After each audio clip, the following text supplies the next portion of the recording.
What's going on, everyone? Welcome back to the show. So last week I posted a video on how to live on $1,700 in Social Security benefits. And a lot of people really enjoyed that video and they let me know in the comments. So we're going to go over some of the comments that people had, some of the questions that people had. We're going to answer some of those. So that's what we're going to focus on in this video. But first off, you guys can do me a favor. Please like the video, subscribe to the channel, hit that little bell notification, and then click all. By clicking all, you'll get notified anytime we post a video. We do daily videos here, so by clicking the bell notification and clicking all, you should be getting updated every day. And just a reminder, thank you guys for your support. I really appreciate it. If you'd like to follow me on Twitter, you can at the TEC Show Live. Okay, so let's go right over to the questions.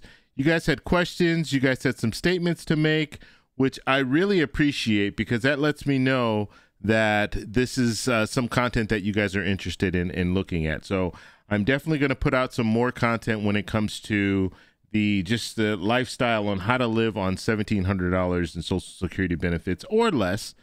But one of the things that we talked about in this video was we were talking about living in other countries. Okay, and you don't necessarily have to move outside of the U.S. You can still be within the U.S. and be able to afford to live. But one of the things we talked about was living outside the U.S. That was the talk of this video, and they were talking about living in Bali, okay, living in paradise.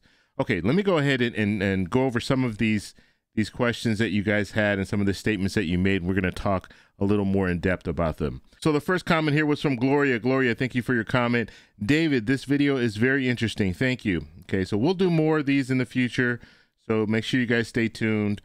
And let's see, Kevin, thank you for your question. Kevin, America is still the greatest country in the world. I agree with you 100%.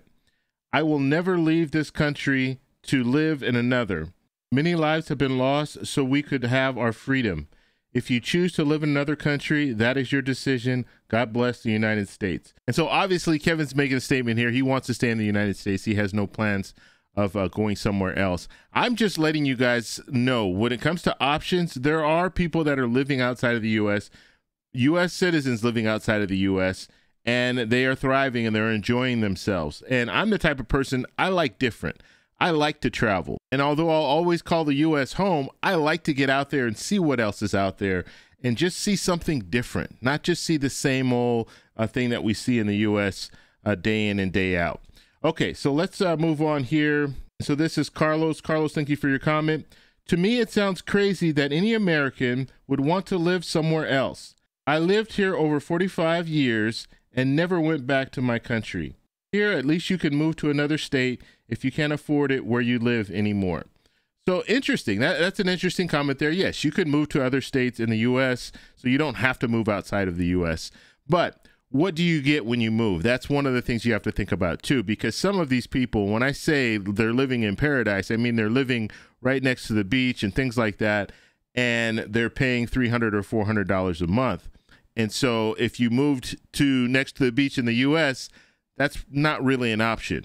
But you can find some places that you can live very, very reasonably. Maybe $800, $900 a month for a one-bedroom apartment in certain areas. But what if you're already in that area? So that's something else to think about. Not everyone is in the same situation where, yes, if you lived in California and you wanted to move somewhere else, you could move somewhere else and find something cheaper. But if you're already living in an area where it's cheap, let's say you're living in a state where it's cheap, like Mississippi or some of the southern states where it's very reasonable to live in some of these apartments and houses in those areas, and you're still struggling, where do you go from there? Because you can't, I mean, your options are very, very limited.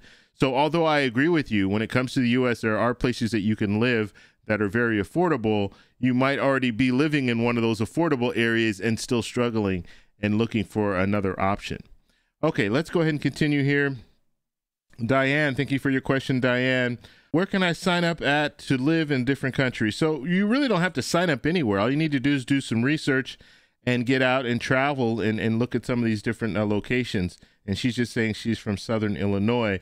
So my advice to you is to start going on to some of these different websites, some of these different channels that talk about this. And so I'll post a link to the website that I went to in the video that I did last week. So I'll have it in the comments at the very, very top. And so you can start there, do some research. Facebook is a really good resource. You can go on there, go to the expat communities in different areas that you might be interested in moving to. But it's not about signing up. It's just more about actually getting out there, doing it, traveling and seeing what you like. And maybe you could find a location that suits all your needs. Okay, Richard, thank you for your comment, Richard. Should you choose to live abroad and make your living through the U.S., you should still have to pay all taxes to this country. Now, when it comes to taxes is a little bit different. So if you're living outside of the U.S., if you go over a certain threshold, it's like 119,000 or something like that. It might be a little bit more now. But if you make over that amount, then you have to pay taxes in the U.S. But if you're living somewhere else, even if you're making money in the U.S., but you're living somewhere else, you don't have to pay taxes because you're not physically in the U.S. Now, I would say this. I would preface this. Let me come back. I would preface this by saying, talk to your tax advisor. They're going to know all this information. So don't just listen to me and say, well, I don't have to pay taxes. I live outside the U.S. Make sure you talk to a tax professional. But from what I was hearing, and I do have some friends that live outside of the U.S., and they are still making U.S. dollars. So they're working remotely, basically. So they might have business that they deal with in the U.S., and they are, once they go over a certain threshold, that's when they have to start paying taxes, U.S. taxes. But the thing is, if you're living in another country, you might be required to pay taxes in that country. Okay, so you're not going to pay taxes in that, or you shouldn't have to pay taxes in that country and then pay taxes in the U.S. at the same time. So you do need to talk to a tax professional in wherever you're living, as well as in the U.S., just to find out, to make sure that you're paying your taxes as you should be. Okay. And then the last part there, I went over here. It says, one other thing I have observed, whenever Americans go to other places, the prices tend to go up. And that is true. That is true. And I've seen that firsthand. I've been telling you guys, I go to Colombia. I've been traveling to Colombia for over 10 years now. And I have seen the prices go up on everything. And now there's certain areas like Medellin, Colombia. The last time that I was there was very expensive. I'm spending $900 a month to stay in an apartment, where that same apartment, let's say 5 years ago, was like $500 a month. But Airbnb, the popularity of Airbnb, now that's what they're charging on Airbnb. Now, if you were to go outside of Airbnb, you can get it for a lot cheaper.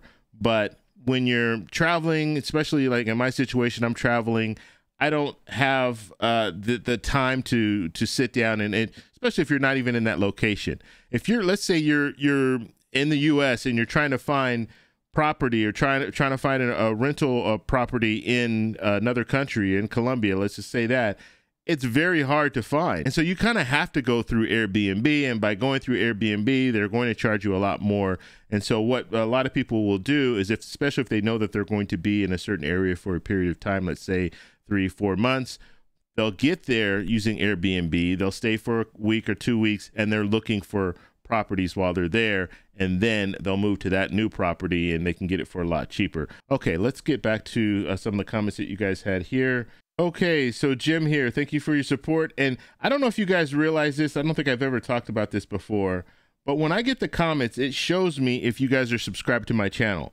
So if I have this little icon here, that lets me know that you're a subscriber to my channel. So there are a lot of people that will, they might say, oh, I'm subscribed to your channel, but if I don't have that indicator, it doesn't show me that you're subscribed. So just so you guys know that. So I do kind of know who's subscribed to the channel, who's not subscribed to the channel. And I will look at people who are subscribed to the channel and make sure I try to answer their questions. But just wanting you guys to know that. Okay. All right. So next question here, Jackie, thank you for your comment here. It's sad that seniors that have worked and contributed to the success of America now have to move to another country in order to live without having to choose between medicine, food, and basic bills. So, I mean, it is a tragedy. It is. Some people want to do it. Like I said, some people like to travel. They like different, and that's one of the reasons why they're doing it. They might financially, it makes sense for them financially as well, but they're doing it because they like the adventure. They like to get out and do things. But there are some people that don't have an option. There are some people that say, you know what? I have to move to Mexico because I can't afford it in the U.S. In any of the cities in the U.S. I can't afford. So I have to make this decision. And that is sad. That is sad that you work your whole life in the U.S. You pay into the payroll tax, you pay into Social Security, you pay into Medicare. And then when you come to the age of retirement, then you realize that money that you have, the money that you work so hard for, it's just not enough. Even with the 401k and Social Security on top of that, you don't have enough to be comfortable. And that's why some people will choose to move outside of the U.S. And so, like I said, it's an option. And that's why I always like to put this out there to you guys, because there are some people that are really in a bad situation and maybe this could help them. Okay, let's look at a few more comments here. Angela, thank you for your comment, Angela. I want to move to Portugal. I want to travel to Portugal. I've never been there before. Will they still give us Social Security? So most countries will still allow you to receive Social Security in their country. There's only a few. It's like a handful. Maybe it's like less than 5. I know it's North Korea. I want to say maybe Iran. I mean, I'll have to look up. I'll get the list and I'll show you guys a list in a different video. But there are certain places that will not allow you to receive Social Security payments. And then some of them have these weird rules where you have to, every 6 months, you have to contact the Social Security Administration or contact the embassy. I mean, there's some different rules that you have for certain countries. But most countries will allow you to receive Social Security benefits. Now, I'm talking about Social Security benefits. I'm not talking about SSI. SSI does not qualify. You cannot go to another country and live in another country and collect SSI, okay? When it comes to SSDI, you need to talk to the Social Security Administration to find out if you qualify to move to another country and receive SSDI. Now, SSI, you can't do it. SSDI, you can, but you need to find out more information when it comes to that. Because from the research that I was doing, some people said they had success with SSDI, but some people said they didn't. So it's a case-by-case situation. And if you are receiving SSDI right now and you're living in another country, let me know in the comments below, and maybe I can relay that message to the rest of the audience here. Okay, let's go ahead and get back to the last few comments here.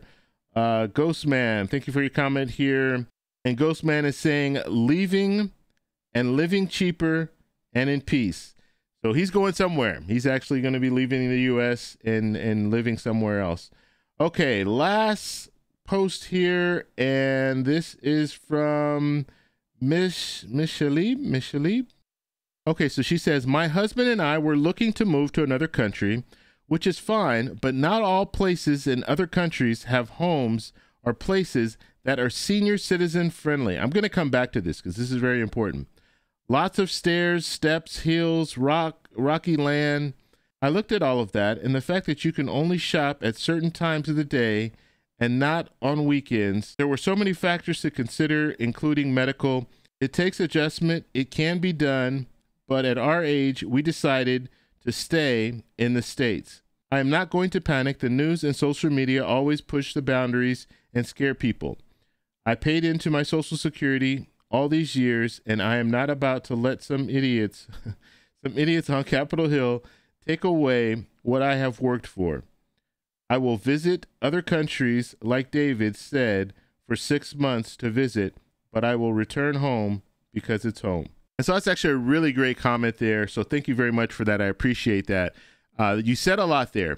Now, the first thing that you were talking about when it comes to senior citizen friendly, I can attest to this. Going to other countries, you're not going to, some other countries, you're going to find that they don't have the same, they don't cater to senior citizens the same way that the United States does. Okay, so you might not have, like if you're in a wheelchair, you have the ramps that go into the stores and stuff like that. You might not have that. You might have steep hills.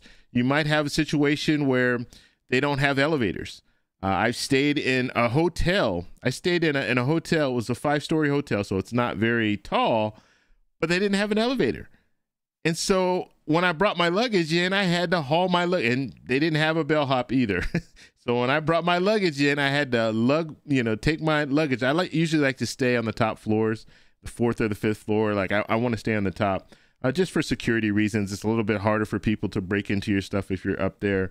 But yes, had to lug my luggage up the stairs, and that wasn't the first time. This is several times that this has happened. Now it's gotten so bad to where if I'm looking for an Airbnb or if I'm looking for a hotel, that is one of my requirements, that they have an elevator, because they don't all have elevators. So when it comes to senior citizen friendly, yeah, you are absolutely correct. There are countries that I've gone to where you start thinking about it, it's like, wow, they don't have anything to accommodate people as they age. So you have to kind of know where you're going. That's why I always say, travel there first, see how you feel about it, see how you like it, and then if you wanted to make that leap, then make the leap.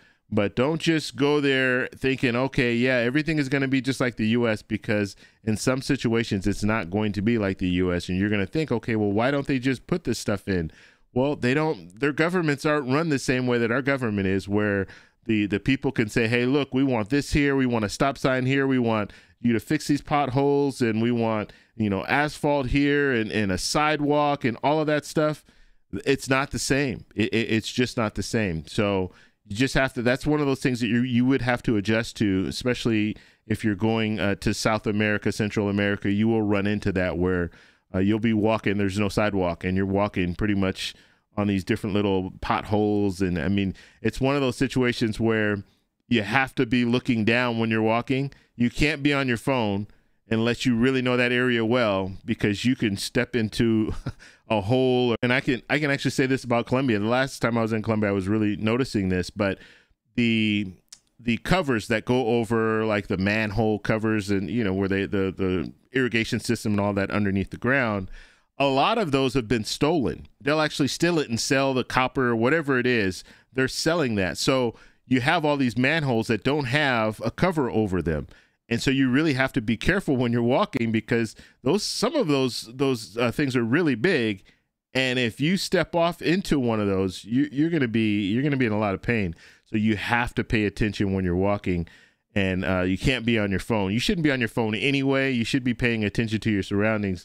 But that is just more reason why you need to, because you're not going to have, like in the U.S., they cover that up right away. There was a situation at my house where the little cover for the water meter, it's on the sidewalk, it broke. And so there was a hole there. So what do? I call the city. Within 20 minutes, they were out there. They put a cone out there. They, measured it up and everything. By the next day, they had another one that they covered it with. And so in the U.S., yes, that is a luxury that we have. We can actually call the city and say, hey, you need to take care of this, and they'll jump right to it and take care of it. But when you're in other countries, you might not have that same luck. So just something else to think about there. But I just wanted to go over this. I just wanted to do a follow-up on that video. I told you guys I wanted to talk a little bit about some of the comments that you had on that video. And I plan to do more videos in the future talking about retirement options. And not only am I just going to show you video clips, I'm actually going to be traveling too. So I'll be showing you guys firsthand what's going on in some of these other countries and showing you different opportunities that you might have in different countries. And I also plan to do interviews with people when I'm in other countries. So people that have moved to other countries or living there, they're talking about their life, they're on Social Security or whatever they're receiving as far as their retirement benefits, and just ask them how things are. So do an interview with them and then show you guys that interview. So if you guys have any other questions, let me know down below. If you like this video, please give me a thumbs up. Please subscribe for more, and I'll talk to you in the next one. Bye.